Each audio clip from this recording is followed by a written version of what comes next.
I am truly submitting to my craft. இந்த இந்த ஒரு தொழில் மேலே எனக்கு அவ்வளோ ஒரு அன்பு இருக்கு, அவ்வளோ ஒரு லவ் இருக்கு. அதனால இதுல நான் அப்படின்ற ஒரு கர்வத்துக்கான ஒரு இடம் தேவையில்லை அப்படின்ற ஒரு Yeah. ஸ்பேஸ் தான்.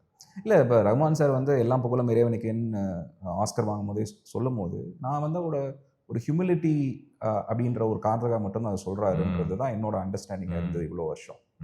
பட் ஆக்சுவலாக நம்ம யோசிச்சு பார்த்தோம்னா வந்துட்டு ஆர்டிஸ்டாக இருக்கிறதே வந்து ஒரு மீடியமாக இருக்கிற மாதிரி தான். ஆமாம், நமக்கு அப்படி உள்ளே போய் அதுவாக ஏதோ ஒன்று உருவாக்கிடுதுன்ற மாதிரி தான்ல. வெற்றிமாறன் சாரும் நிறைய இடங்களில் சொல்லியிருப்பார், ஒரு படம் வந்து நம்மள ஒரு மீடியமாக பயன்படுத்தி தன்னை உருவாக்கிக்குதுன்னு அவர் சொல்லுவார். திங்க் இவரும் இளையராஜா அவங்களும் அதே தானே.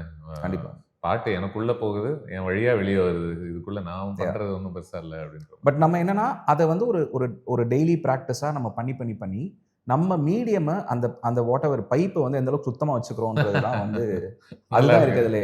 ஆமாம், சீரியஸாக. ஏன்னா தண்ணி நம்மளுக்கு ஃப்ளோ ஆகணும்னா நம்ம பைப் வந்து அரைச்சிருக்கக்கூடாது, அது ரஸ்டியாக இருக்கக்கூடாதுன்ற மாதிரி சொல்லுவாங்க. ஸோ நம்ம டெய்லியும் அதை மெயின்டைன் பண்ணிகிட்டே இருக்கோன்ற போது அந்த டிசிப்ளின் வரும்போது நம்ம டெய்லியும் ஒரு ப்ராக்டிஸாக ஒரு ஆல்மோஸ்ட் லைக் வந்து ஒரு வே ஆஃப் லைஃப் மாதிரியே நம்மளுக்கு மாறிடும்னு நினைக்கிறேன் நான் நல்ல ஆர்டிஸ்ட்டுக்கு.